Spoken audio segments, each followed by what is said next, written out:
Serikali imeweka mikakati thabiti ya kukuza uchumi kwa kuvutia wekezaji na kuboresha mazingira ya biashara nchini.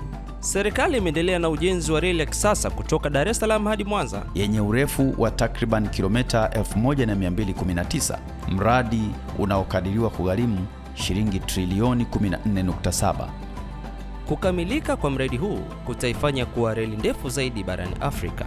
Mwendo kasi na usalama wa treni hii ya kisasa ni kipaumbele muhimu kilichovutia watu wengi kutumia usafiri huu, ambapo mpaka sasa inakadiriwa abiria zaidi ya milioni 2.5 wametumia usafiri huu ndani ya kipindi cha mwaka mmoja tu. Ni zaidi ya mara 5 ongezeko la watumia usafiri wa treni. Hivyo basi kuiwezesha serikali kukusanya zaidi ya bilioni 66 ndani ya mwaka mmoja tu wa uendeshaji.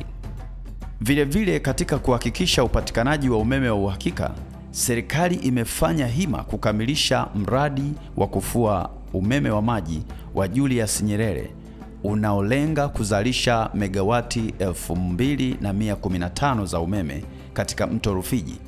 Gharama za mradi huu zinakadiriwa kufikia trilioni 6.5 za Kitanzania. Bila kusahau mradi wa bomba la mafuta ghafi la Afrika Mashariki.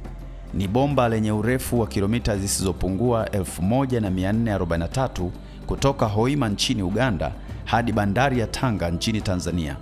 Gharama za mradi huu zinakadiriwa kuwa dola za Kimarekani bilioni 3.5. Ujenzi wa barabara za kiwango cha lami takriban kilomita 3338 nchi nzima katika kipindi cha miaka 4. Lakini pamoja na hayo, serikali imeendelea na upanuzi wa miundombinu ya barabara za mwendo kasi katika mkoa wa Dar es Salaam kwa kujenga zaidi ya kilomita 43.9 zilizogharimu takriban bilioni 669.6 za Kitanzania. Hii ikihusianisha awamu ya pili na ya tatu ya ujenzi wa mradi huu. Ununuzi wa mabasi 100 mapya ili kuboresha zaidi ufanisi wa huduma hii ya usafirishaji inayochochea maendeleo ya kijamii na uchumi. Mafanikio ya miradi hii yote kwa ujumla wake inavutia wawekezaji wakubwa kutoka pande mbalimbali za dunia. Mfano, kampuni ya Dangote imewekeza katika ujenzi wa kiwanda kikubwa cha mbolea mkoani Mtwara chenye thamani ya takriban dola za Kimarekani bilioni 2.